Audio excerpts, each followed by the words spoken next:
오늘의 말씀입니다. 아모스 1장 11절에서 아모스 2장 2절까지의 말씀입니다.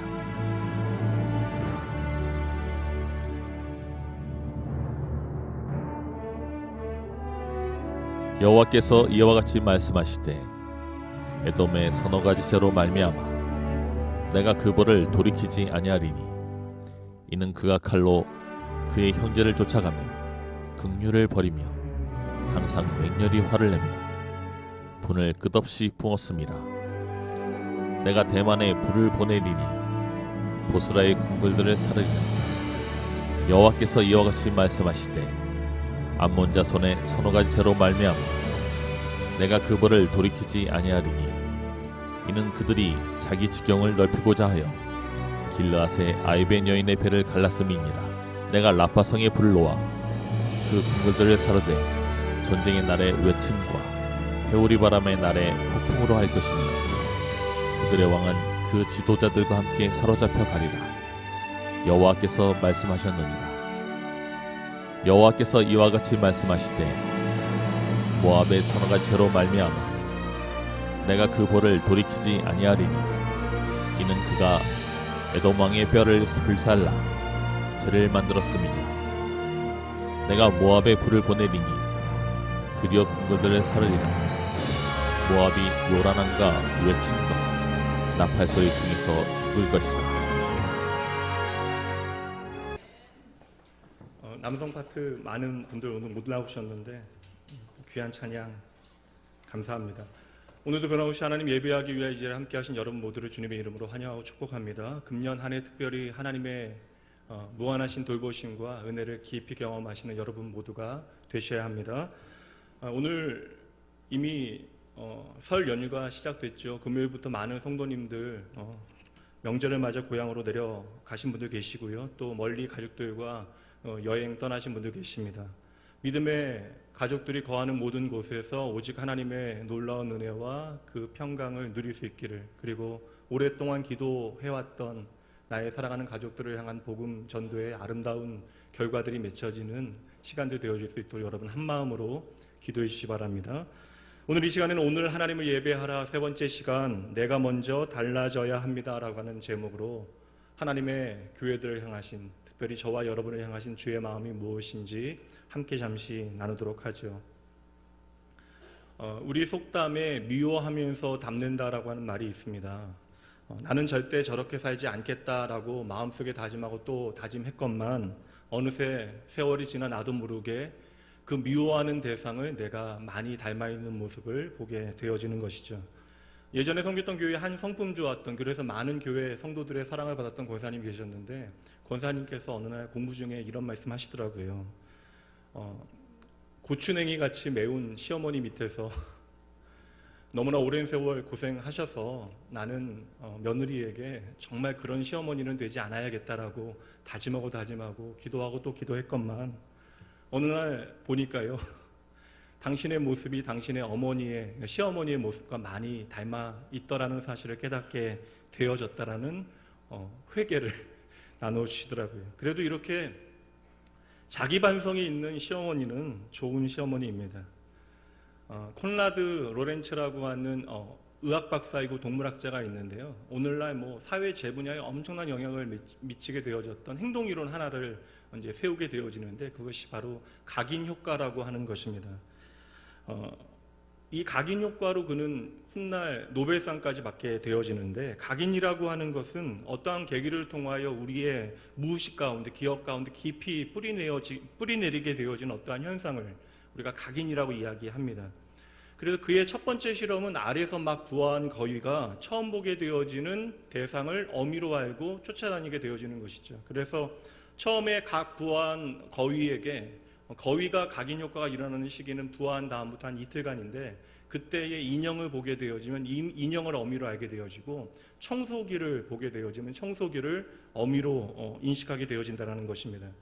이러한 각인 효과를 우리의 삶에 적용해서 속담으로 바꿔보면 3살적 버릇 80까지 간다라고 하는 속담이죠. 이렇게 각인 효과가 나타나는 특정한 시기가 있는데 그 시기를 잘 보내는 것이 참으로 중요하다라는 것이고, 이러한 원리가 교육학이나 뭐 다른 발달 심리학에서도 중요한 원리로 오늘까지 세월이 벌써 뭐 한 4, 50년이 지나가고 있는데도 크게 영향을 미치고 있습니다. 이 각인 효과에 대한 이어지는 실험들도 참으로 흥미로운데, 막 태어난 너구리와 막 태어난 오리를 같이 두게 되어지면 서로가 서로의 행동을 모사하게 되어진대요. 베끼게 되어진다라는 것입니다. 그래서 너구리 같은 오리가 되어지는 것이고, 오리 같은 너구리가 그래서 생겨나는 것이 돼요. 이것을 상호 각인 효과라고 이야기합니다. 이를 통하여 철새의 이동이나 연어의 회귀, 또한 사람들의 귀소 본능, 신기하잖아요. 그렇게 술을 많이 드시고 필름이 끊겼는데 집은 잘 찾아오시잖아요. 그리고 인간들의 추억이나 그리움이나 첫인상에 대하여 설명할 때 이러한 원리를 이용하는데, 책을 읽어보니까 참으로 흥미로운 그러한 이야기였습니다. 이 각인이라고 하는 것을 자연법칙으로 이 동물학자는 발견해냈는데, 우리는 이 각인이라고 하는 것을 하나님의 창조의 원리로 보아야 합니다. 제가 두 가지를 생각해 봤어요. 첫째는 우리 안에 본능적으로 생득적으로 숨겨져 있는 귀소 본능이 있잖아요. 결국 이 귀소 본능은 영원하신 하나님과 하나님의 나라를 바라볼 수밖에 없는 것입니다. 그래서 여러분, 하나님 없는 세상을 살아가게 되어지면 결국 우리의 마음이 외롭고 무언가 채워지지 않는 그러한 결핍을 경험할 수밖에 없다는 것이죠. 그리고 두 번째는 우리의 삶에서 만남이라고 하는 것은 참으로 중요한 가치를 가지게 되어지는데, 그래서 오늘도 우리는 원하건 원하지 않건 간에 피차 간의 모든 만남 가운데 영향력을 주고받으며 살아간다는 것입니다. 특별히 이 자리에 계신 분들 대부분이 부모된 그러한 자리에 계실 터인데, 부모된 여러분들은 나의 자녀들에게 나는 어떠한 각인 효과를 끼치며 살아가고 있는지를 한번 스스로 돌아보실 필요가 있습니다. 오늘 내가 이렇게 답답해하고 아파하는 내 자녀의 문제, 내 가족의 문제가 어찌 보면 나로부터 시작되어진 것일 수도 있기 때문에 그러합니다. 몇 해 전에 청년연합 집회에서 기독교 세계관에 대하여 강의를 한 적이 있었는데, 오전 강의를 마치고 강사 목사님들과 함께 식사를 하던 중에 그 식사를 접대해 주셨던 한 장로님께서 안 하셔도 좋을 이야기를 하십니다. 당신은 모태신앙으로 50년 넘게 설교를 들어왔대요. 50년 넘게 설교를 들어오시다 보니까 어떤 설교를 들어도 한 2, 3분만 들으면 그 설교가 어떠한 설교일지 판가름이 난다라고, 그러면서 오늘 강사님들 말씀은 다 좋았다라고 이야기하시더라고요. 뒷말씀만 하시면 되잖아요. 꼭 구태여 안 해도 되는 이야기를 꼭 그렇게 구태여 하시는 분들이 계십니다. 근데 말씀을 나누다 보니까 그 장로님의 그 막내 아들이 목회자시라는 이야기를 하시더라고요.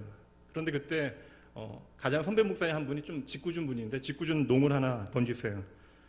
장로님, 아들 목사님께서 목회하는 자리에 아버지와 같이 이렇게 깊이 있는 장로님 만나실 수 있도록 제가 기도해 드려야겠습니다라는 이야기를 하십니다. 그런데 장로님께서 재미있는 것은 훈사를 치시면서 이렇게 말씀하시는 거예요. 안 됩니다. 나 같은 장로 만나면 목회가 너무 힘들어서 안 된다라고 이야기하시더라고요. 꼭 안 해도 되는 이야기를 하시는 장로님이기는 하지만 그래도 마음은 순진하신 분이구나라는 생각을 해봤어요. 그냥 한번 웃고 지나갈 수 있는 이야기이지만 이것이 저와 여러분의 삶에 보편적이고 일반적인 상황이 되어질 수 있습니다. 예전에 제자 가운데 한 명이 결혼을 하고 나서 이제 한 1년 정도 지나서 이제 어머니에 대한 이야기를 하는데, 결혼 전날 어머니와 이제 마지막 밤을 보내기 위해서 자기 방에 함께 누웠는데 어머니가 대뜸 자기를 향해 이렇게 말을 하더래요. 넌 나같이 살면 안 돼. 그리고 이 말을 듣고 그냥 펑펑 울었대요. 자녀에게 해주는 마지막 이야기, 여러 가지 그 말에는 의미가 담겨져 있겠지만 자녀에게 해줄 수 있는 마지막 이야기가 너는 나를 닮으면 안 된다는 이야기라면 너무나 슬픈 이야기가 아닐까 싶습니다. 사랑하는 성도 여러분, 오늘 저와 여러분의 신앙의 가치 또한 삶의 이야기는 우리의 이야기로만 끝나는 것이 아닙니다. 이 이야기는 내 자녀와 나의 가족의 신앙 가치와 삶의 이야기가 되어질 것입니다. 하나님의 자녀로 부름받고 이제는 하나님의 자녀답게 변화받아 새로운 삶을 살아야 하는 저와 여러분이 오히려 세상 가운데 살아가며 세상의 가치를 배우고 익혀서 그리 살아간 결과가 우리가 지난주 말씀을 통해서 살폈던 다메섹과 가사와 두로의 죄입니다. 하나님께서는 이 말씀을 통해서 하나님의 백성의 정체성을 보여주시는 거예요. 너희는 이러한 존재들이다. 그러므로 너희는 이렇게 살아야 한다. 그런데 하나님께서는 하나님의 백성의 정체성에 대하여 말씀하시면서 되려 하나님 없는 세상에 대해서만 말씀하십니다. 그렇다면 여러분, 하나님께서 하나님의 자녀의 정체성을 이야기하실 때 하나님 없는 세상의 이야기들을 우리에게 말씀해 주신다면 어느새 우리의 삶 가운데 우리가 세상을 살아가며 각인되어진 삶의 이야기가 세상의 이야기이기 때문에 그러한 것이죠. 그러니 하나님께서는 사랑하는 자녀 되어진 저와 여러분을 그냥 두고 보실 수가 없는 것입니다. 여러분, 다시 말씀드립니다. 하나님의 목적은 결코 징계와 심판이 아니에요. 하나님의 목적은 회복과 구원, 언제나 은혜와 평강입니다. 오늘도 하나님께서 저와 여러분을 부르시는 하나님의 목적은 단 한 가지입니다. 내가 반드시 널 살려내겠다. 오늘 말씀에도 하나님 없이 살아간 나머지 세 나라가 등장하고 있는데 에돔과 암몬과 모압이에요. 그 나라들은 이스라엘과 국경을 접하고 있는 나라들입니다. 그러나 하나님 없이 살아가고 있는 세상 나라를 대표하고 있는 것이죠. 그리고 이 에돔과 암몬과 모압이 오늘 우리가 살아가고 있는, 우리가 발을 디디고 살아가고 있는 우리의 삶의 현장인 것이죠. 이스라엘 백성들이 어느새 하나님의 백성이라고 하는 자신의 정체성들과 달리 하나님 없는 이방 나라들을 닮아갔던 것처럼 오늘 우리도 세상의 방식과 그 가치가 우리의 삶의 방향이 되어졌을 수도 있습니다. 그래서 우리는 하나님을 믿는다라고 이야기하고 있지만 우리의 삶은 그리도 두렵고 외롭고 답답해진 것이죠. 그러니 여러분, 내 인생에 뭔가 문제가 있다 여겨주신다면 하나님의 말씀을 통하여 우리를 향하신 하나님의 뜻이 무엇인지 이 시간에 붙잡아내셔야 합니다. 근데 사실 강해 설교를 하다 보니까 오늘 말씀이 참 설날을 맞이하고 있는 우리에게는 좀 편하지 않은 말씀입니다. 그리고 오늘 말씀은 이스라엘 백성들에게도 동일했을 거예요. 이 말씀이 참으로 어렵게 다가오는 이유는 두 가지인 것 같습니다. 첫 번째는 하나님께서 선포하신 심판이 너무나 두렵게 다가온다는 사실이요. 그리고 두 번째는 지금 이스라엘 백성들에게는 오늘이 별 문제가 없이 여겨진다는 것이죠. 내 생각에는 아무 문제 없이 나는 잘 살고 있는데 하나님께서 괜한 트집을 잡으시는 것이 아닐까라고 하는 생각이 그들 가운데 있었다는 것이에요. 다시 말해 이스라엘 백성들이 스스로 나에게는 아무런 문제가 없다라고, 내가 잘 먹고 잘 살고 있다라고 생각하는 그때에 하나님께서는 도리어 그들을 향하여 너희가 참으로 문제가 많다 이야기하시니 그 말씀이 그들에게는 도무지 들리지 않는 것이죠. 그러니 사랑하는 나원교회 성도 여러분, 오늘 말씀을 통해서 겉으로만 보이는 하나님의 심판과 징계의 결과만을 보지 마시고 그 심판의 메시지에 담겨져 있는 하나님의 숨겨진 얼굴을 보셔야 합니다. 그래야 그 말씀에 담겨져 있는 그 입술로부터 나오는 말씀의 생명의 의미를 우리는 붙잡게 되어지는 것입니다. 그럼 오늘 말씀에 등장하고 있는 하나님 없이 살아갔던 나라들 가운데 첫 번째 등장하는 나라 에돔을 보시죠. 11절 말씀입니다.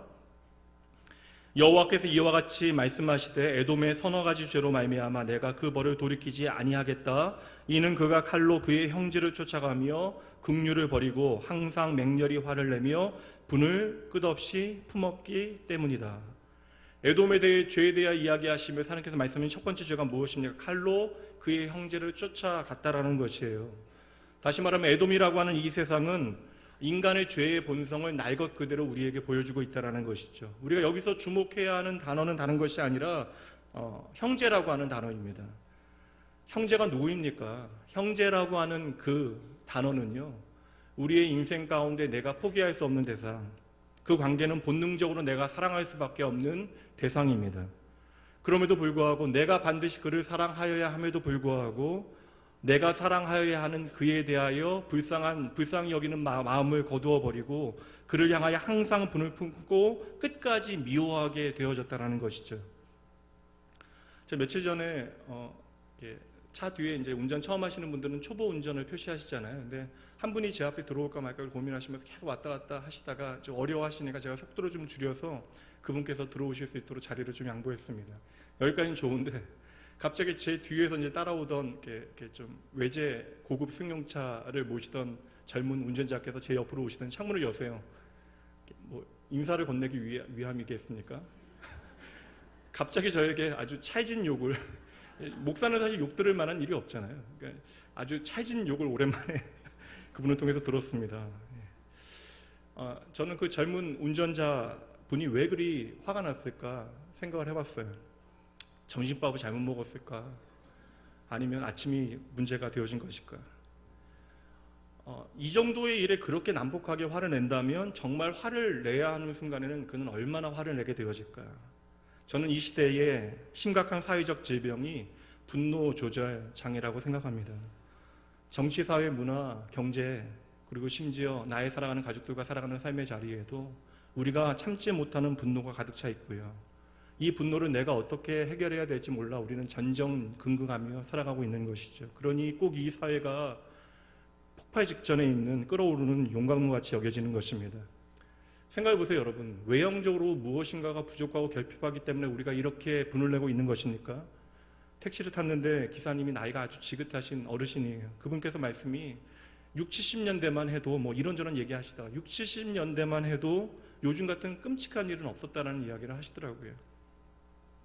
정말 형제 간에도 부모 자식 간에도 스승과 제자 간에도 말 못할 미움과 분노가 깊어져만 가고 있는 세대를 살아가고 있습니다. 오늘 이렇게 내가 마땅히 사랑하는 대상을 향하여도 끝없이 분노하고 있는 에돔을 향하여 하나님께서 심판을 말씀하시는데 그 말씀이 12절 말씀인데요. 내가 대만에 불을 보내리니 보스라의 궁궐들을 사르리라. 여기서 등장하는 두 도시가 중요합니다. 대만과 보스라가 등장하는데 이 대만과 보스라는 에돔의 대표적인 두 도시였습니다. 이 대만이라고 하는 도시는 대표적인 지혜의 도시, 교육 도시로 교육열이 엄청났던 도시예요. 다시 말하면 요즘 유행했던 에돔판 스카이캐슬이 펼쳐지는 그러한 곳입니다. 보스라 경제적인 중심 도시가 되어졌는데 당시에 기름진 땅으로 많은 것들을 얻어낼 수 있는 풍족한 땅입니다. 먹고 살기에 걱정할 필요가 없는 그러한 땅이었던 것이죠. 근데 여러분 보세요. 이렇게 배움에 대한 열정이 넘쳐나고 경제적인 부요함으로 그들의 삶에 어려움이 없음에도 불구하고 문제는 무엇입니까? 그들의 삶에 미움과 다툼과 분노로 가득 차 있다라는 것이죠. 그리고 이 에돔에 대한 말씀은 오바댜 1장 말씀에도 등장하는데 여기도 형제에 대한 그 에돔의 미움에 대해서 말씀하고 있어요. 에돔은 형제가 어려움을 당할 때 손을 놓고 방관했고요. 도리어 형제에게 잔악한 포악을 행하게 되어지고 한 걸음 더 나아가 그 비극을 보고 크게 기뻐하고 심지어 형제가 도망갈 수 있는 마지막 구멍을 일부러 의도적으로 막아버렸다라고 이야기하고 있습니다. 많이 순화되어진 우리식 표현으로 바꿔보면 사촌이 맞죠? 사촌이 땅을 사면 배가 아픈 그러한 마음을 아주 극악화하여 표현할 수 있으면 에돔의 모양이 아닐까 생각을 해봅니다. 그리고 여러분 이 에돔의 그 조상은 야곱의 쌍둥이 형 에서로부터 시작되어집니다. 참으로 의미심장하죠. 에돔이라고 하는 세상은 어떠한 세상입니까? 내가 받은 축복은 기억하지 못하고 내가 놓친 축복을 억울해하며 나의 사랑해야 될 형제를 시기하고 미워하고 끝까지 분노하는 그러한 모양이에요. 그리고 그렇게 해결되어지지 않는 분노를 내 안에 끌어안고 그 분노 가운데 살아가고 있는 모습인 것이죠. 이 에돔의 분노 조절 장애가 바로 오늘 하나님 없이 살아가는 세상의 모양인 것입니다. 그런데 내가 사랑하여야 할 형제를 향해서도 무정하고 방관하고 미워하는 모습이 단지 하나님 없는 세상의 모습으로만 끝난다면 다행인데 그 모습이 우리의 모양이기에 또 오늘 저와 여러분의 모습이기에 하나님께서는 이리도 마음 아파하고 계시는 것입니다. 성도 여러분, 오늘 나의 마음과 영혼의 이 심각한 분노의 문제는요, 기억하셔야 됩니다. 그 잘난 교육과 내가 의지하는 든든한 물질로도 결코 해결해낼 수 없음을 우리는 기억해야 하는 것이죠. 그러니 나를 사랑하신 하나님께서는 오늘 내가 그토록 의지하고 있는 것을 내 삶에서 잠시 치워내시는 것이에요. 그래야 우리가 좀 하나님께로 우리의 삶의 방향을 돌릴 수 있기 때문에 그러한 것입니다. 그렇다면 여러분, 하나님께서는 에돔과 같은 세상을 살아가고 있는 저와 여러분의 삶을 회복하기 위하여 하나님의 숨겨진 얼굴을 우리에게 보여주시는데 그 숨겨진 얼굴에 비추어지고 있는 하나님의 본심이 무엇입니까? 말씀 보도록 합니다. 요한복음 13장 말씀으로 가보도록 합니다. 6월절 전에 예수께서 자기가 세상을 떠나 아버지께로 돌아가실 때가 이른 줄 아시고 함께 읽습니다. 세상에 있는 자기 사람들을 사랑하시되 끝까지 사랑하시니라. 아멘. 죽음에 대해서 이야기하실 때 예수님께서 가지신 마음이 무엇이에요? 세상에 있는 자기 사람들을 사랑하시되 끝까지 사랑하시는 그 마음. 목사인지라 자녀를 먼저 떠나보낸 그 어미와 아비의 절규를 많이 들었습니다. 나를 데려가고 내 자식 살려내라. 그 절규는 정말 말 그대로 사실이잖아요. 저는 세상에서 하나님의 사랑을 그래도 가장 닮아 있는 것이 부모의 사랑이라고 생각을 합니다. 하나님께서는 당신의 사랑의 한 조각을 부모된 사람들에게 담아 놓으신 것이죠. 그리고 아버지 하나님의 사랑이 무엇인지를 알아가게 하시는 것입니다. 예수님께서 말씀하신 이 끝까지 사랑한다라는 이 사랑은요, 말 그대로요, 끝까지예요, 끝까지. 예수님께서는 자신의 생명을 걸고 저와 여러분을 사랑하셨습니다. 그 말씀 요한복음 3장 16절 함께 읽어봅니다. 하나님이 세상을 이처럼 사랑하사 독생자를 주셨으니 이는 그를 믿는 자마다 멸망하지 않고 영생을 얻게 하려 하심이라. 하나님께서 세상을 사랑하셨대요. 이처럼 사랑하셨답니다. 이 이처럼이 자신의 생명을 내어 던지는 사랑이죠. 그리고 자신의 생명을 내어 던져 이룩하신 일이 무엇이에요? 영원히 끝까지 우리를 하나님의 사랑 가운데 거하게 하시는 거예요. 많은 사람들이 예수님의 십자가의 사건을 그저 과거의 사건으로만 생각합니다. 내가 그저 예수님을 처음 만났던 때의 사건으로만 우리는 이해해요. 그러나 아닙니다, 여러분. 하나님의 사랑은 끝까지 사랑하시는 사랑입니다. 하나님의 사랑은 결코 금방 식어버리는 인간의 어떠한 사랑의 감정이나 열정이 아니에요. 하나님의 사랑은 하나님의 의지입니다. 하나님의 결단이에요. 하나님의 변치 아니하시는 약속입니다. 그러므로 우리는 그 사랑 까닭에 오늘도 이 자리에서 하나님을 예배할 수 있는 것이죠. 하나님께서 끝까지 저와 여러분을 사랑하신다 말씀하시는데, 이 끝까지 사랑하시겠다라고 하는 것은요, 세월이 흐르고 흘러서 모든 상황이 변한다 할지라도 전혀 그 모든 조건과 환경을 개의치 아니하시고 저와 여러분을 끝까지 사랑하시겠다라는 거예요. 그러니 여러분, 이 사랑은 말씀드린 대로 의지가 아닙니다. 이 사랑은 자신의 존재 전체를 거는 사랑인 것이죠. 그러므로 여러분, 우리가 혹 어떠한 죄를 범한다 할지라도 하나님께서는 우리의 모든 실수와 범죄함을 뛰어넘어 우리를 용서하시고 반드시 그 사랑 안에 거하게 하실 것이에요. 우리의 소망이 되어줄 수 있는 말씀 한번 찾아보도록 합니다. 예레미야가 말씀으로 가봅니다. 예레미야 선지자는 나의 유일한 소망이 무엇인지를 그 절대적 절망의 상황 가운데 이렇게 고백해내네요. 이것을 내가 내 마음에 담아두었으니 그것이 오히려 나의 소망이 되었사옴은 여호와의 인자와 긍휼이 무궁하심으로 끝까지 우리가 진멸되지 아니함이니이다. 이것들이 아침마다 새로우니 끝까지 주의 성실하심이 크도소이다. 당장 우리의 현실과 상황은요, 답이 없어 보입니다. 어느새 내가 하나님 그렇게 사랑하겠노라 고백하고 주를 향한 마음으로 내 마음 뜨거웠는데 그 마음 식어버리고 나의 믿음도 신앙도 엉망이 되어져 버렸어요. 여전히 오늘 우리는 나의 습관을 조차 하나님을 나의 아버지라 고백하며 살아가기는 하는데 내 눈은 여전히 세상을 향하고만 있습니다. 그럼에도 불구하고 오늘 이 시간에도 하나님께서는 저와 여러분을 오래 참으시고 끝까지 기다리십니다. 우리가 잘나서 우리에게 무엇인가 특별한 것이 있어서 우리가 이 자리에서 하나님을 예배하고 있는 것이 아니에요. 하나님께서 그 사랑이 끝까지 책임지시니 우리는 망하지 아니하는 것입니다. 오늘도 하나님의 끝없는 사랑 가운데 살아가고 계신 성도 여러분, 그럼에도 하나님의 자녀 되어진 저와 여러분의 삶이 흔들리고 있는 이유는 다른 것이 아닙니다. 어느새 내가 하나님의 끝없는 사랑을 잊고 살아가고 있기 때문에 그러한 것이죠. 오늘도 살아계신 하나님께서는 그러므로 우리 가운데 말씀하시네요. 신명기 31장 말씀입니다. 너희는 강하고 담대하라. 두려워하지 말라. 그들 앞에서 떨지 말라. 이는 내 하나님 여호와 그가 너와 함께 하시며 함께 있습니다.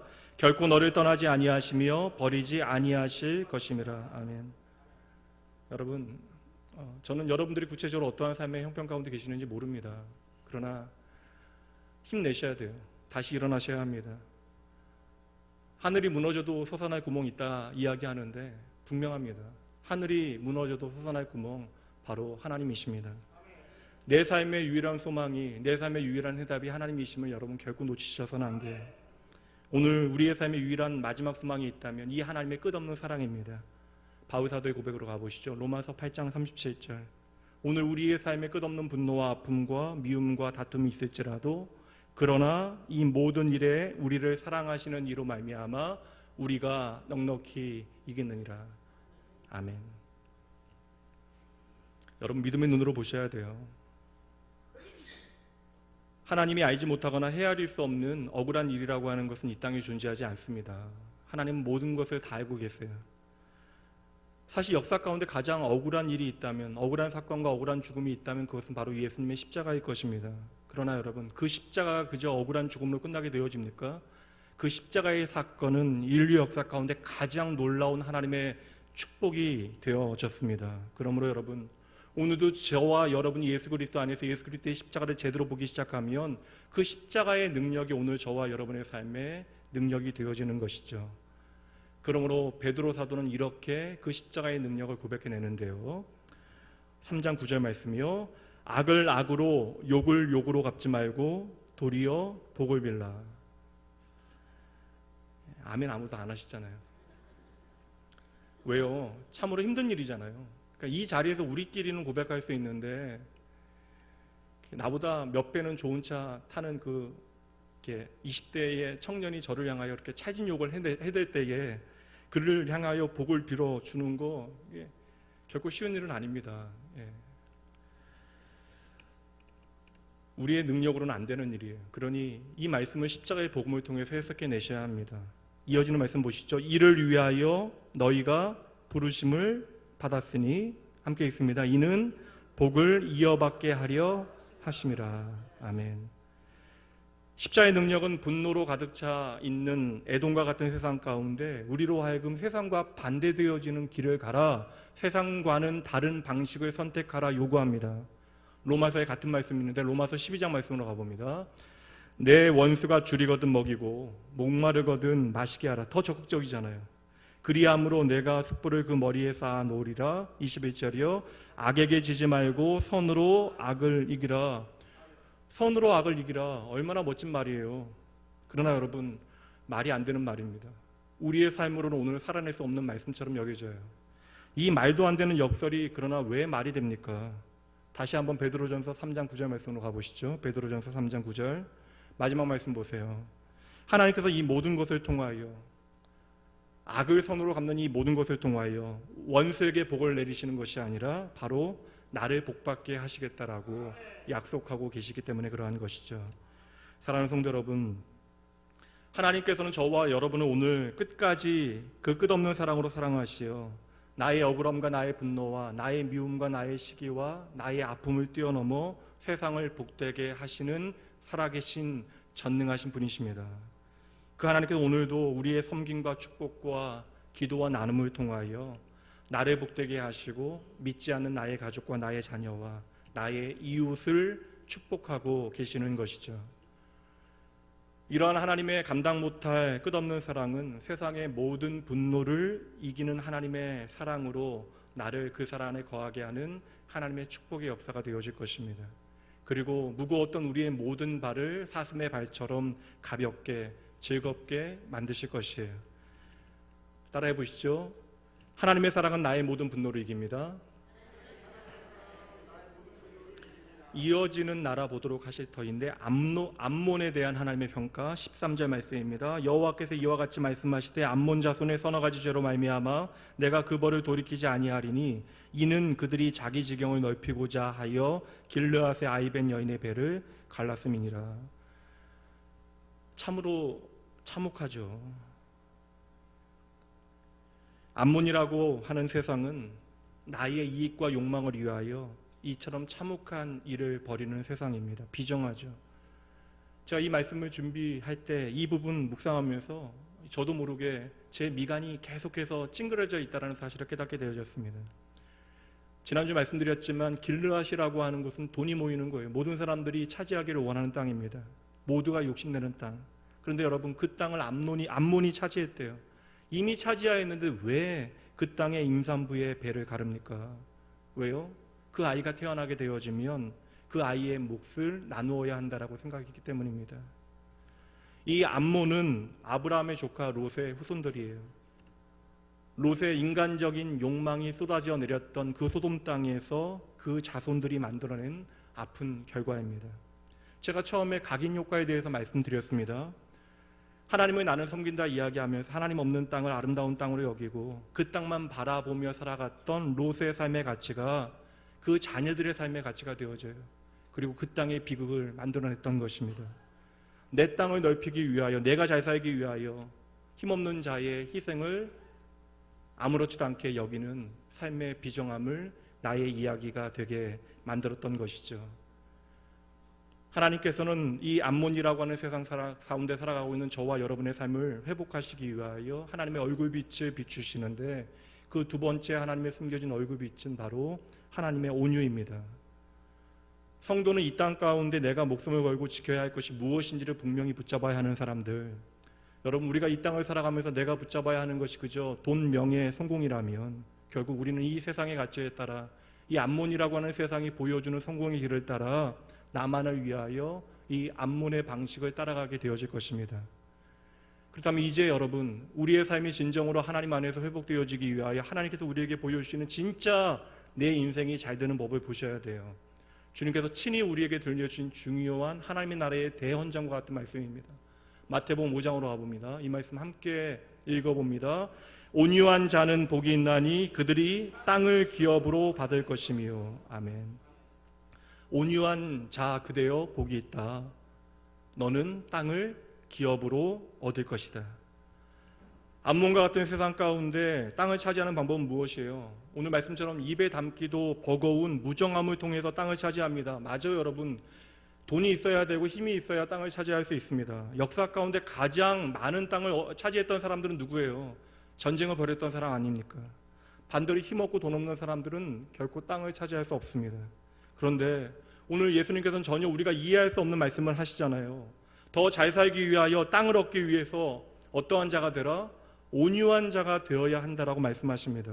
여러분, 한번 생각해 보세요. 정말 좋기는 한데 이 말씀에 여러분의 마음이 움직여 가세요? 내가 진정 땅을 얻기 위해서 온유한 자가 되어져야 하겠다라고 여러분 결단하게 되어지십니까? 참으로 바보 같은 이야기, 어리석은 방법입니다. 그러나 여러분, 오늘 이 말씀을 저와 여러분에게 주시는 분이 누구세요? 천지 만물을 창조하신 분, 그리고 천하 만물보다 저와 여러분을 사랑하시는 하나님 나의 아버지이십니다. 그렇다면 세상은 알지 못하더라도 하나님의 자녀 되어진 저와 여러분은 하나님께서 주신 이 말씀이 우리의 삶의 진짜 축복의 지름길임을 믿어야 하는 것입니다. 예수님께서 말씀해 주신 온유한 사람에 대해서 여러분 정의합니다. 이 온유함이라고 하는 것은 그저 우리의 기질이나 성품이 아니에요. 예수님께서 우리에게 말씀하신 이 온유한 사람은 하나님의 말씀이 내 삶의 기준이 되어지는 사람을 의미합니다. 이제 다시 우리에게 주시는 하나님의 말씀 듣도록 합니다. 마태복음 11장 말씀으로 가봅니다. 수고하고 무거운 짐진 자들아 다 내게로 오라. 내가 너희를 쉬게 하겠다. 나는 마음이 온유하고 겸손하니 나의 멍에를 메고 내게 배우라. 그리하면 너희 마음이 쉼을 얻게 되어질 것이다. 이는 내 멍에는 쉽고 내 짐은 가볍기 때문이다. 예수님께서 이 땅 가운데 암몬과 같은 세상 가운데 저와 여러분을 어떻게 구원해 내셨는지 그 구원의 길을 보셔야 합니다. 예수님께서는 오직 온유함과 겸손함으로 하나님을 떠난 이 세상과 이 땅을, 우리의 인생들을 구원해 내셨대요. 예수님께서는 힘없이 십자가에 매달려 죽으셨지만 그것은 무능이 아닙니다. 예수님께서 왜 십자가에 침묵하며 죽으셨어요? 오직 하늘의 뜻을 이 땅 가운데 이루어내시기 위함이에요. 다시 말씀드립니다. 온유함은 다른 것이 아니에요. 바로 아버지 하나님의 뜻을 이 땅 가운데 이루는 것이 바로 온유입니다. 그러니 여러분, 성경이 말씀하는 온유는 오늘 나의 기질이 아니라, 성품이 아니라 나의 가진 힘을 하나님의 통제 아래에 둔다라고 하는 것을 의미하는 것이죠. 더 쉬운 말로 바꿔봅니다. 온유는 바로 하나님의 말씀에 대한 순종입니다. 얼마 전에 재미있는 기사 하나를 봤어요. 중국에서 자신의 받은 세뱃돈을 다 돌려주라라고 부모를 상대로 세뱃돈 반환 청구를 제기한 딸에 대한 이야기였습니다. 내용을 읽어보니까요, 자녀가 대학에 합격했는데 이제 양친이 이혼하게 되어져서 어느 쪽도 그 자녀의 대학 등록금을 대주려 하지 아니하자 그 자녀가 지금까지 자신이 받았던 세뱃돈을 계산하여 약 990만 원을 자신에게 돌려주라라고 하는 소송을 청구하게 되어진 것입니다. 그리고 재판의 결과는 이래요. 부모는 아이들의 돈을 보호 관리할 책임은 있지만 그것을 취할 자격은 없다라고 판결하면서 양쪽 부모는 딸이 대학을 졸업할 때까지 매달 30만 원씩 지급하라라고 하는 명령을 내리게 되어집니다. 이제 떨리는 분도 계시죠? 지금까지 자녀의 세뱃돈을 불법적으로 편취하신 분들 큰일 났습니다. 여러분 보셔야 돼요. 진짜 비극은 무엇이에요? 부모와 자녀가 이러한 관계가 되어졌다는 것이죠. 살림살이가 좀 더 나아지고 땅을 조금 더 얻어냈는지는 몰라요. 그러나 모든 관계가 깨어졌습니다. 평생 땅을 얻기 위하여 집을 얻기 위하여 살았는데 그것을 얻어냈는데 내 삶이 더 외로워진 거예요. 심지어 돈을 좀 더 많이 갖게 되어졌는데 내 마음이 더 헛헛하고 외로워졌습니다. 그리고 재정적으로 안전한 느낌을 갖지 못해요. 예전보다 잘 먹게 되어졌습니다. 편안하게 잠자리에 눕게 되어졌는데 잠을 자지 못합니다. 내 마음의 평안이 사라져 버렸습니다. 그 문제의 원인이 무엇인지를 보셔야 돼요. 이제 온유한 자에게 주신 하나님의 축복을 다시 한번 보도록 하죠. 시편 37편 말씀입니다. 그러나 온유한 자들은 땅을 차지하며 풍성한 화평으로 즐거워하리로다. 이것이 바로 복음의 역설입니다. 여러분들은 하나님의 샬롬으로 오늘 행복하십니까? 다시 한번 질문해 볼게요. 오늘 여러분들은 하나님의 샬롬으로, 샬롬이라고 하는 단어를 모르시는군요. 여러분들은 오늘 하나님의 평안으로 행복하십니까? 내 삶의 통제권을 하나님 앞에 맡겨드린 사람은요, 비로소 이 땅 가운데 하나님의 나라를 맛보며 살아갈 수 있게 되어지는 거예요. 우리는 그러한 자격이 있는 하나님의 자녀들입니다. 이 자격은 우리로부터 출발하는 것이 아니라 예수님께서 저와 여러분을 위하여 십자가에 달려 죽으시고 부활하셔서 모든 사망의 권세를 이겨내셨기 때문에 그러한 것이죠. 우리가 그 예수 그리스도를 나의 아버지로 믿고 하나님 앞에 나아가게 되어지면 이제 그분 앞에서 풍성한 화평, 그 샬롬의 나라를 누리게 되어지는 거예요. 그래서 우리들은 이 세상에서 더 이상 암몬과 같이 바둥거리거나 남을 해치는 삶을 살아가는 것이 아니라 이 땅 가운데 하나님께서 우리에게 허락하시는 새 하늘과 새 땅을 맛보며 살아갈 수 있는 것입니다. 그리고 여러분, 그 결과 장차 우리는 영광의 나라에서 영원히 하나님의 나라 그 땅을 차지하게 되어질 줄 믿으시기 바랍니다. 이거 믿고 살아가는 사람들이 하나님의 백성이에요. 오늘도 하나님께 내 인생 맡기고 그 말씀에 내 인생을 거는 온유한 인생들에게 주어지는 하나님의 약속의 말씀입니다. 고린도후서 6장 16절. 하나님의 성전과 우상이 어찌 일치가 되리요? 우리는 살아계신 하나님의 성전이라. 이와 같이 하나님께서 이르시되 내가 그들 가운데 거하며 두루 행하여 나는 그들의 하나님이 되고 그들은 나의 백성이 되리라. 아멘. 하나님의 선언이잖아요. 한번 따라해 보실까요? 나는 너희의 하나님이 되고, 다시 한번요. 나는 너희의 하나님이 되고 너희는 나의 백성이 되리라. 좀 감격하셔야 돼요. 나의 백성, 얼마나 아름다운 이름입니까? 나의 하나님, 얼마나 우리의 삶에 힘이 되어지는 그러한 이름이에요. 오늘도 암몬과 같은 세상 가운데 하늘을 향하여 나의 주 나의 하나님 아바 아버지라고 부를 수 있는 사람들에게는 하나님께서 그에게 영원한 기업이 되어 주실 것입니다. 이 하나님 의지하시고 세상의 방법이 아니라 하나님의 방법으로 이 땅을 온유로 살아내시는 여러분 모두가 되어 주시길, 그리하여 하늘의 뜻을 이 땅 가운데 이루어내시는 여러분 되시길 주님의 이름으로 축복합니다. 이제 마지막 나라입니다. 모압이에요. 2장 1절 말씀입니다. 여호와께서 이와 같이 말씀하시되 모압의 서너 가지 죄로 말미암아 내가 그 벌을 돌이키지 아니할 것이다. 이는 그가 에돔 왕의 뼈를 불살라 죄로 만들었기 때문이다. 모압은 에돔 왕의 뼈를 불살라 죄로 만들었대요. 우리식으로 이야기하면 부관 참시입니다. 이미 죽었는데 무덤을 파헤쳐서 죽은 자를 다시 죽이는 일을 행하는 것이죠. 죽은 자의 무덤을 다시 해짓는 이유가 무엇이겠습니까? 죽었는데도 도무지 내 마음에 복수심이 해결되어지지 않는 거예요. 미운 마음이 해결되어지지 않는 것입니다. 여러분, 지옥이 다른 곳에 있는 것이 아니에요. 하나님 없는 이 세상 가운데 펼쳐지고 있는 모습들을 보시면 됩니다. 그것이 바로 그 조각이에요. 복수심으로 분을 품고 있는 내 마음이 바로 지옥이 되어지는 것이죠. 바울 사도는 복음의 가치를 이렇게 적용하여 우리 가운데 풀어내는데요. 에베소서 4장 말씀으로 가봅니다. 분을 내어도 죄를 짓지 말며 해가 지도록 분을 품지 말고. 여기까지 이야기하면 그냥 윤리적인 가르침, 보다 나은 인간이 되어질 수 있는 방법. 근데 보세요. 분에 대한 문제를 이야기하면서 27절 말씀 함께 읽습니다. 마귀에게 틈을 주지 말라. 이 분에 대한 문제를, 분노에 대한 문제를 영적 전쟁으로 설명하고 있는 것이에요. 여러분 잘 보셔야 돼요.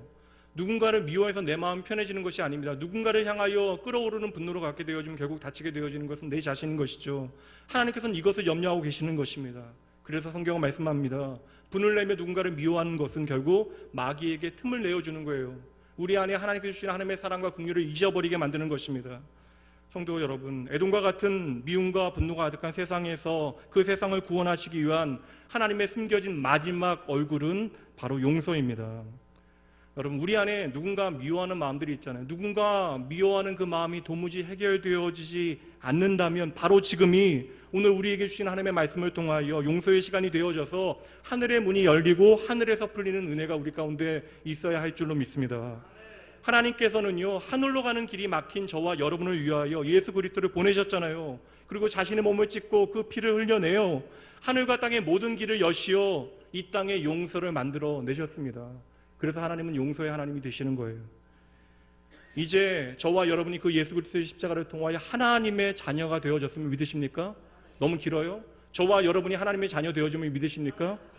그렇다면 여러분, 하나님께서는 자녀 되어진 저와 여러분의 삶을 오늘도 말씀을 통하여 축복하기를 원하십니다. 이 말씀 듣고 하나님께서 내게 원하시는 그 뜻을 우리의 삶 가운데 이루어낼 수 있도록 도우시겠다라고 약속해 주고 계십니다. 그러나 문제는 무엇이에요? 그 열려진 축복이 우리의 삶의 용서를 통하여 이루어진다는 것이죠. 이것은 여러분 조건이 아닙니다. 내가 누구를 용서해야 하나님께서 우리를 용서하시겠다는 것이 아니에요. 이 원리는 무엇입니까? 도무지 용서받을 수 없는 나 같은 죄인 살리신 하나님의 그 놀라운 사랑, 은혜, 그 용서, 하나님께서 나를 용서하셨다라고 하는 그 용서의 은혜가 무엇인지를 깨달은 사람만이 내가 누군가를 용서할 수 있다는 것이죠.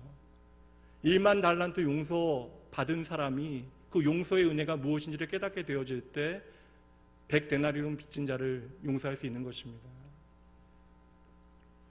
오늘 저와 여러분의 삶의 용서의 힘은 여러분 내가 노력한다고 되는 거 아니에요. 이 악물고 우리가 살아낸다라고 이렇게 낼 수 있는 것도 아니에요. 참아낸다 한들 그 용서에 합당한 반응이 없으면요, 우리는 또 상처받고 더 미워하게 되어질 것이에요. 우리의 용서의 힘은 예수 그리스도의 십자가를 통하여 시작되어지는 것입니다. 예수님께서는 친히 그 십자가를 통하여 저와 여러분을 향한 그 사랑의 깊이와 넓이를 친히 보여주셨어요. 구약의 다윗의 고백 보도록 합니다. 시편 103편입니다. 우리 죄를 따라 우리를 처벌하지는 아니하시고 우리의 죄악을 따라 우리에게 그대로 갚지는 아니하셨으니 이는 하늘이 땅에서 높음같이, 보세요 여러분, 이는 하늘이 땅에서 높음같이 그를 경외하는 자에게, 여기잖아요, 그의 인자하심이 크십니다. 동이 서에서 먼 것 같이 우리의 죄과를 우리에게서 멀리 옮기셨습니다. 예수 그리스도의 십자가 때문에, 그의 피 흘림 때문에 하나님께서는 우리의 모든 죄를 등 뒤로 던져놓으시고 더 이상 바라보지 아니하신대요. 다윗은 이 하나님의 용서를 믿은 거예요. 이게 믿음입니다, 여러분. 다시 말씀드립니다. 다윗은 이 하나님의 용서를 믿었습니다. 값없이 나를 용서해 주신 하나님의 은혜 까닭에 이때로부터 행복한 인생을 살아가잖아요. 그래서 다윗이 하나님의 은혜를 참으로 많이 고백했는데 다윗이 가장 많이 고백한 하나님의 은혜가 바로 이 용서의 축복입니다. 그리고 이 용서의 축복을 깨달은 다윗은 이때로부터 용서하는 삶을 살아냈던 것이죠. 예수 그리스도의 십자가의 복음, 바로 용서의 복음입니다. 여러분 믿으셔야 돼요. 오늘 저와 여러분의 죄가 아무리 크다 한들 하나님의 은혜보다 크지는 못합니다. 오늘 저와 여러분의 그 모든 죄가 용서받을 수 있는 이유, 하나님의 은혜가 크기 때문에 그러합니다. 중요한 거 다른 거 아니에요. 우리 죄인이죠. 우리의 죄의 무게를 우리는 견딜 수 없는 존재입니다. 그러나 여러분, 오늘 우리가 봐야 하는 것은 우리의 죄의 크기가 아니라 하나님께서 나의 죄를 위하여 행하신 일이 무엇인지를 봐야 돼요. 그것이 바로 예수 그리스도의 십자가를 바라보는 것입니다. 다시 한번 따라해 보시죠. 용서가 축복의 통로입니다. 힘드시죠, 용서가? 다시 한번 따라해 주시죠. 용서가 축복의 통로입니다. 여러분의 가치의 패러다임을 바꿔내셔야 돼요. 용서가 바로 하나님의 축복이며 하나님의 은혜임을 우리가 알아야 돼요. 하나님의 하늘의 선물입니다. 용서가 바로 나의 삶 가운데 하나님의 무한한 은혜를 누릴 수 있는 하나님의 역사의 방법이 되어지는 것이죠. 오늘 우리가 하나님의 은혜로운 부르심 앞에 지금 내 마음에 걸리는 사람이 있다면 그를 위하여 기도를 시작하십시오. 참 쉽지 않은 일입니다. 그러나 우리가 기도하기 시작하면 주님께서 친히 우리 가운데 회복의 역사를, 화해의 역사를 이루어내실 것이에요. 기억하셔야 됩니다. 용서야말로 우리의 삶에 하나님의 축복의 열쇠를 돌리는 것입니다. 성도 여러분, 저와 여러분은 세상과 달라요. 그러니 다르게 사셔야 합니다. 하나님께서 오늘도 우리의 삶을 축복의 삶으로 인도해 내고 계십니다. 하나님께서는 우리의 삶이 무거운 죄악된 세상에 매여 수고하고 무거운 인생같이 살아가기를 결코 원하지 아니하세요. 그래서 오늘도 우리를 초청하시는 것이죠. 수고하고 무거운 모든 짐진 자들이 예수 그리스도의 십자가 앞에서 그 모든 짐을 내려놓고 이제는 가벼운 마음으로 주님께서 우리에게 보여주시는 믿음의 길을 걸어가기를 원하고 계시는 것입니다.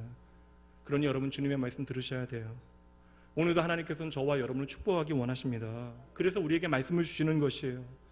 여러분 결코 오늘 내 눈에 보이는 것이 전부가 아닙니다. 오늘 내 눈에 보여지는 나의 모든 형편이 너무나 어렵고 꼭 망하는 것처럼 여겨질지라도 여러분 말씀드리잖아요. 망할 수 없어요. 우리는 죽을 수 없는 존재입니다. 나를 향하여 보이고 계시는 하나님의 숨겨진 얼굴을 이 시간 제대로 보셔야 돼요. 민수기 6장으로 가보시죠. 함께 읽어봅니다. 여호와는 내게 복을 주시고 너를 지키시기를 원하며 여호와는 그의 얼굴을 내게 비추사 은혜 베푸시기를 원하며 여호와는 그 얼굴을 내게로 향하여 드사 평강 주시기를 원하노라 할지니라 하라. 아멘. 진정 여러분의 인생이 하나님의 축복 가운데 거하기 원하신다면 나의 인생에 대한 세상의 평가 아닙니다. 여러분 그것으로부터 자유하셔야 돼요. 이 세상의 평가로부터 자유하셔야 하나님의 평가에 우리가 주목하게 되어지는 것입니다. 다메섹과 가사와 두로에 이어서 오늘 에돔과 암몬과 모압까지 이스라엘을 둘러싸고 있는 모든 나라는 결국 똑같아요. 그리고 그들은 하나님의 심판을 받게 되어집니다. 근데 눈에 보이는 하나님의 심판보다 더 무서운 심판은 무엇이에요? 그들의 삶에 하나님이 없다라는 것입니다. 하나님이 없는 그들의 삶에 결국 영원한 멸망이 되어지기에 여러분 잘 보셔야 돼요. 눈에 보이는 심판이 있을 그때에 징계가 있을 그때에 우리의 삶의 방향을 어서 하나님께로 돌려야 하는 것입니다. 우리의 삶에 하나님의 징계, 하나님의 심판이요 우리를 회복하고자 하는 하나님의 마음이 뜨거운 심정이 담겨져 있는 것입니다. 내가 너의 삶을 돌이켜 내가 너를 결코 포기하지 못하는 나의 사랑이 무엇인지 알게 하겠다라고 하는 하나님의 부르짖음인 것이죠. 오늘도 하나님께서는 하나님 없는 세상 가운데 저와 여러분을 부르고 계십니다. 이제 하나님의 그 부르심을 향하여 어서 여러분의 얼굴을 돌리셔야 돼요. 하나님께서 저와 여러분의 삶을 향하여 보이시는 축복의 길로 여러분의 삶의 방향, 그 삶의 길을 바꾸어 내셔야 하는 것이죠. 여러분 오늘 말씀이 보여주는 하나님의 숨은 얼굴이요 이제 예수님을 통하여 우리에게 환히 드러난 하나님의 얼굴이 되어졌습니다. 주님의 십자가를 통하여 나를 향하신 하나님의 사랑이 무엇인지 온유가 무엇인지 그 용서가 무엇인지를 이제 우리는 잘 알고 있어요. 그렇다면 예수님의 십자가를 통하여 오늘 우리에게 보여주시는 하나님의 사랑과 하나님의 온유와 하나님의 용서를 이제 나의 삶을 통하여 살아내셔야 하는 것입니다. 아니 비추어 내셔야 하는 것이에요. 그리고 그렇게 시작되어진 변화의 이야기는 나만의 이야기로 끝나는 것이 아니라 나의 가정에, 나의 사랑하는 자녀의 삶에, 나의 이웃과 나의 사랑하는 친구, 나의 모든 일터 가운데 하나님의 생명의 역사를 만들어낼 것입니다. 명절이 시작되어졌습니다. 그리고 우리는 사랑하는 사람들을 만나게 되어질 것이에요. 나의 삶을 통하여 하나님의 얼굴을 비추어 내셔야 합니다. 내가 예수를 믿고 어떻게 변화되어졌는가를 증명해 내셔야 하는 것이죠. 오늘도 하나님께서는 저와 여러분의 삶 가운데 말씀하십니다. 너는 세상과 달라야 한다. 너는 이 세상 가운데 살아가나 반드시 이 세상과 달라야 한다. 내가 반드시 너를 변화시키겠다. 그리고 너를 통하여 이 세상을 복되게 하겠다. 이 시간 오늘도 변함없이 우리의 삶 가운데 함께 하시어 하나님의 영광을 드러내시고 나와 영원히 함께 하시겠다라는 그 하나님의 말씀 기억하시면서 이 찬양을 우리의 고백으로